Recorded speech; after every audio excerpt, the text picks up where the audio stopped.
حضرت یہ جو ہمارے ہاں مثلاً انہوں نے یہ چیز اٹھا دی اور پھر اس کے بعد سوشل میڈیا پہ بڑے ٹرینڈ چلے، تو آپ کیا سمجھتے ہیں کہ اس طرح کے جو حرکتیں ہیں یہ مزید ہمارے ہاں شیعہ سنی اس کو مسائل کو پیدا نہیں کریں گی؟ مسائل کھڑے کر دیے. ایک مردہ گھوڑا تھا جو انہوں نے زندہ کر دیا. ضرب عزب اور رد الفساد کے بعد جو دہشت گرد تنظیمیں یعنی ختم ہوئیں اور ایک پوری ہارمنی آئی، اور میں اس میں مجھے کوئی آر نہیں ہے، جہاں یعنی ہماری فوج قربانیاں دے رہی تھی شہادتوں کی شکل میں، اس سے بڑھ کر جس چیز کی ضرورت تھی وہ نظریاتی تطہیر تھی. 2 بندوں کو میں کریڈٹ دوں گا، ڈاکٹر طلعت قادری صاحب کو اور جاوید احمد غامدی صاحب کو. ان لوگوں نے، اس کے علاوہ بھی جو کچھ بریلوی علماء شہید ہو گئے جیسے نعیمی صاحب تھے اور لوگ تھے، لیکن انہوں نے نظریے کی تطہیر جو کی ہے نا، اور اس کی وجہ سے ایک سارا معاملہ چلا ہے، اس کو دوبارہ سے یہ لوگ بھی بڑا اس میں کردار ہے. ہاں میں تو اب میدان عمل میں اترا ہوں نا، میں تو سمجھ لیں میں تو شیعہ علماء نے بڑی قربانی دی ہے اس میں. شیعہ سب نے دی ہے، سرکار شیعہ تو ہمیشہ قربانی ہی دیتے رہے. شیعہ ہمیشہ پیسے موڈ میں رہے. شیعہ کبھی بھی دہشت گردی کی طرف نہیں گئے. ہاں یہ بات ماننے والی ہے، لیکن یہ لوگ مجبور کر رہے ہیں ان کو، یہ مجبور کر رہے ہیں. لیکن میں آپ کو بتاؤں، جتنی ان کی تربیت ہے نا، صدیوں کی پرسیکیوشن ہے، اور ان میں وہ جو سمع و طاعت کا نظام ہے نا مرجے والا، جب تک وہاں مرجے سے فتویٰ نہیں نکلے گا نا، یہ لوگ کوئی دہشت گرد تنظیم نہیں بنائیں گے.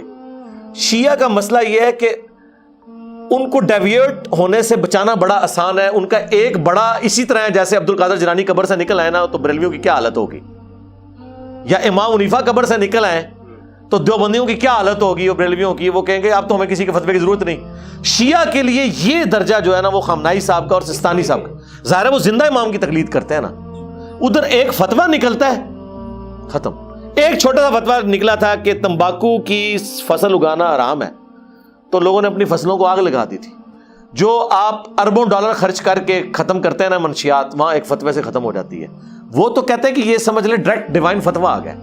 لہٰذا شیعہ کے اندر چونکہ ان کی ایک اپروچ کہ ہم نے پیسیو ریزسٹنس کرنی ہے، قربانیاں دینی ہے اور ہارڈ لائنر نہیں ہونا، اتحاد بین المسلمین، جتنی بھی باتیں آپ دیکھیں وہی کرتے ہیں.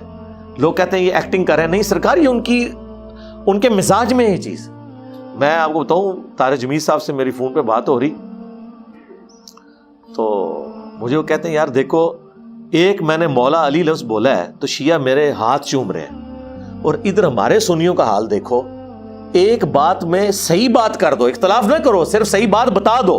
حدیث تو سنیوں کی تھی، من کنتم مولا فہذا علی مولا، صرف اقرار کر لو. تو یہ ہمیں سنیے سے نکالے ہوئے ہیں، اور ان کا حال یہ کہ ہم نے ایک بات میں ان کے کہنے پہ نہیں اپنی کتابوں سے مانا ہے، وہ آگے ہمارے ہاتھ چومتے ہیں اور ہمیں اتنی عزت دیتے ہیں. تو مجھے کہہ رہے تھے کہ اس کی وجہ کیا ہے؟ میں نے کہا اس کی وجہ یہ ہے کہ ان کی صدیوں سے ہوئی ہے پرسیکیوشن، وہ پیسے موڈ کے اندر ہے، اور ان کو ڈوبتے کو تنکے کا سہارا ہے. ذرا سا بھی ان کو کوئی ایک روشنی کی کرن نظر آتی ہے نا، ٹھیک ہے، تو وہ عقیدت کے اس لیول پہ چلے جاتے ہیں. تو یہ ایک اتنا پازیٹیو پہلو ہے. یعنی میں سمجھتا ہوں کہ شیعہ کا سب سے بڑا ایسٹ یہ ہے کہ آپ اپنے اہل بیت کے ساتھ محبت ان کے سامنے ثابت کر دیں. سرکار وہ اپنی جان بھی دینے کے لیے تیار ہیں آپ کے لیے، چاہے آپ یہ کہیں کہ مزار گرا دو، چاہے آپ کہیں یا علی مدد کہنا شرک ہے، وہ کہیں نہیں مولا علی کا دفاع کر رہا ہے. دیکھ لیں آج بھی محرم کے دنوں میں سب سے زیادہ ویڈیوز میری شیئر ہو رہی ہوتی ہیں، حالانکہ میرا توحید کے بارے میں کتنا سخت سٹانس ہے، اور اسی طریقے سے اور عقیدہ امامت کے بارے میں بہت ہارڈ لائنر ہوں، لیکن انہوں نے ایک خوبی پکڑی کہ نہیں اہل بیت کا دفاع کر رہا ہے، باقی چیزوں پہ کمپرومائز ہو. کیونکہ یہاں پر سختی بھی اتنی ہے علی بھائی، جس طرح آپ بیٹھے ہوئے ہیں اور جو لوگوں کو بات کر رہے ہیں، ہم تو چلیں پبلک میں آنا جانا رہتا ہے، خدا جانے کب شہید ہو جائیں یا کیا، لیکن یہ آسان کام نہیں ہے.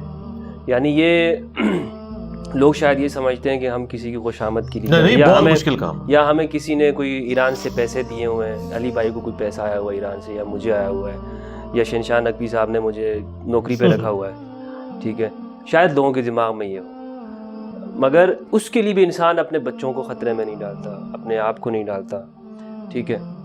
تو یہ جو کام آپ کر رہے ہیں نا، یہ کوئی ایسی مطلب یہ لوگ جانتے ہیں، یہ تو جھوٹ بولتے ہیں جو مولوی ہیں یا طارق مسعود صاحب جیسے لوگ جو کہ جی یہ فتنہ آپ پھیلا کے تو رہا ہے. استاد ہے طارق مسعود صاحب؟ نہیں استاد جامعۃ الرشید میں آپ پڑھے ہیں؟ میں نے پڑھا ہے لیکن وہ بزم والے استاد ہیں. اچھا یعنی بزم والے, کتاب والے نہیں. اچھا کتاب والے. یعنی بزم میں کھڑے ہو کر کے تقریر کیسے کرنی ہے, ایکٹنگ کیسے کرنی ہے, ایکٹنگ کیسے کرنی ہے. لیکن ایکٹنگ نہیں سیکھی, اللہ کا شکر ہے. اچھا نہیں سیکھی. اچھا میں اس میں ایڈ کروں, آپ تو یہ کلیریفیکیشن بھی دے رہے ہیں نا, میں تو اس قابل نہیں سمجھتا کہ ان کو ایک کلیریفیکیشن بھی دوں. ان کی اوقات کیا ہے آج دنیا میں, ان کو کون جانتا ہے؟ لوگ ہمارے اس پلیٹ فارم کے ساتھ ایسے اٹیچ ہیں کہ یہ آیت بھی پڑھے نا, لوگ کہتے ہیں ہمیں شک ہے کہ یہ آیت نہیں ہے جو انہوں نے پڑھی ہے, جب تک دکھاتے نہیں ہیں.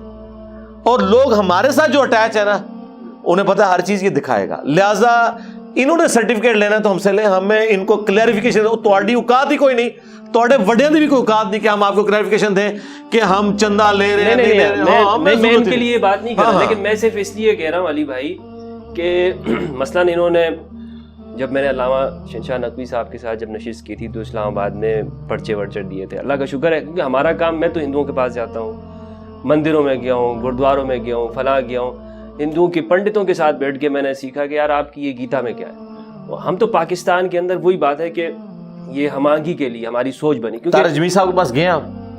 نہیں انشاءاللہ ان کے پاس بھی تازہ عمر پہ کام کر رہے ہیں, ان کے پاس بھی ضرور جائیں گے, کیوں نہیں جائیں گے. تو یہ انہوں نے پروپیگنڈا کیا کہ جی اس کو وغیرہ وغیرہ, تو اس کا میں جواب نہیں دے رہا, صرف میں یہ عرض کر رہا ہوں کہ مثلاً اب اگر مجھے کوئی بریلوی مولوی کھڑا ہو کے یہ کہتا ہے کہ جی یہ تو مفتی ہی نہیں ہے, ٹھیک ہے, جس طرح یہ اپنے حلقے میں یہ چیز چلاتے ہیں نا, تو یہ اس لیے نہیں چلاتے کہ کوئی رد کرنا ہے, یہ چاہتے ہیں کہ اس کو کوئی مار دے. میں یہ بات کرنا چاہ رہا ہوں. تو یہ چاہتے ہیں, یہ ان کی نفسیات جو تیار کرتے ہیں نا کہ یہ پہلے اپنے حلقے میں بات کرتے ہیں کہ جی یہ مفتی نہیں ہے, یعنی اس کی جو ایک حیثیت ہوتی ہے اس کو, حالانکہ ان کو پتہ نہیں ہے. غلام رسول سعیدی کا ہوں, اور میں تو اگر میرے اوپر یہ کوئی بات کریں گے, مفتی منیور امان صاحب اگر آج وہ زندہ ہیں, ان سے پوچھ لے کہ انہوں نے خود مجھے خلافت ملوکیت دی تھی, اور وہ اس وقت تو بہت صحیح تھے کہ یہ پڑھ لو.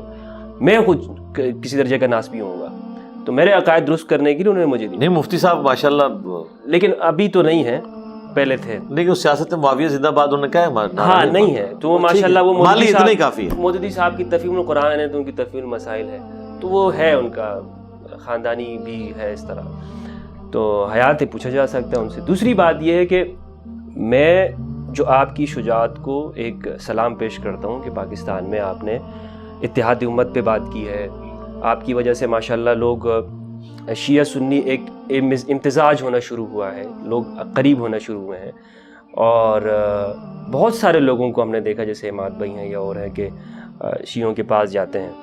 یعنی ہم نے شیعوں کی کوئی خوشامد تو نہیں کرنی, لیکن یہ کہ اہل البیت علیہ السلام کے جو فضائل اور مناقب ہیں جو انہوں نے چھپائے ہوئے تھے یا اس امویت کے نیچے انہوں نے دبائے ہوئے وہ ساری چیزیں تھیں, اس کو آپ نے اشکارا کیا کہ اس کو کھرچایا.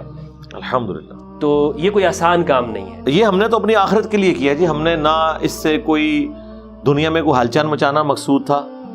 ہمیں تو آگ لگ گئی اس وقت جب پتہ چلا کہ یار اتنے بڑے لیول کا دھوکہ انہوں نے ہمارے ساتھ کیا ہے. تو جتنے ہم ادھر ہارڈ لائنر تھے, پھر ادھر کا ہم ان کو نہیں چھوڑیں گے جنہوں نے ہمارے ساتھ اتنا بڑا دھوکہ کیا ہے. اگر ہمیں یہ سچائی پتہ چلی ہے تو اب ہم اس کا راگ الاپیں گے انشاءاللہ. اور یہ ہمارے اپنے ایمان کا تقاضا ہے, ہم اس کا اجر بھی کسی سے وصول نہیں کرتے, کسی سے تعریف کا ایک جملہ بھی سننے کی ہم یعنی خواہش کا اظہار نہیں کرتے. جو کرتا ہے وہ بھی اپنے ایمان کا اظہار کر رہا ہے. یعنی جس طرح میں اگر اہل بیت کے حوالے سے کسی کی تعریف کرتا ہوں تو میں اپنے لیے کر رہا ہوں, اس کے لیے نہیں کر رہا. اسے کیا ضرورت ہے؟ جو اہل بیت کا دفاع کرنے والا ہے سرکار, اس کو کسی اور چیز کی ضرورت نہیں ہے. ہاں انشاءاللہ اسے کوثر پہ اہل بیت کا ساتھ نصیب ہوگا, انشاءاللہ شفاعت رسول نصیب ہوگی صلی اللہ علیہ وآلہ وسلم. تو باقی ان کو میں آپ کو یہی نصیحت کروں گا, یہ سمجھے دنیا میں ہے ہی نہیں ہے, ان کی کوئی اوقات نہیں ہے. آج جس طریقے سے ہم نے بچے کو قرآن و سنت سے اس حوالے سے اہل بیت سے جوڑ دیا اور ایک ایک حدیث کے نمبر یاد کروا دیے, یہ تو اب جو مرضی کر لیں. اب تو جو ہونا تھا, جب تک اب یہ آسمان پہ نہیں نا کتابیں اٹھائی جاتی یا ان کی صحیح دنیا سے ختم نہیں ہو جاتی, اس وقت تک ان کے پاس کوئی چارہ نہیں. یا یہ منکر حدیث نہیں بن جاتے ہیں. ہاں, منکرین حدیث نہیں یہ بنیں گے, یہ میں آپ کو بتاؤں. ہاں, اس کی وجہ یہ ہے کہ منکرین حدیث کا مطلب یہ ہے یہ فارغ. ہم تو چاہتے ہیں کہ بن جائے, کہ تاکہ بالکل صفائی ہو. ظاہر ہے یہ پرجنگ تو ہوتی ہے, پرجنگ تو ہوگی. ہم تو کہتے ہیں سیدھے سیدھے ادھر نکل جاؤ, لیکن اللہ کا شکر ہے کہ یہ کر نہیں سکتے. اس کی وجہ اگر یہ کریں گے نا تو وہ ساری گالیاں جو صدیوں سے دیتے آئے ہیں یہ اپنے اوپر لگا لیں گے، یہ بات کر نہیں سکتے. منکرین حدیث نہیں ہوں گے سرکار، منکرین قرآن بھی ہوں گے، منکرین قرآن بھی ہوں گے. صحابہ کے 3 گروہ قرآن میں ہی آیا ہے نا، اس کا بھی انکار کرنا پڑے گا، بچیں گے نہیں کہیں سے.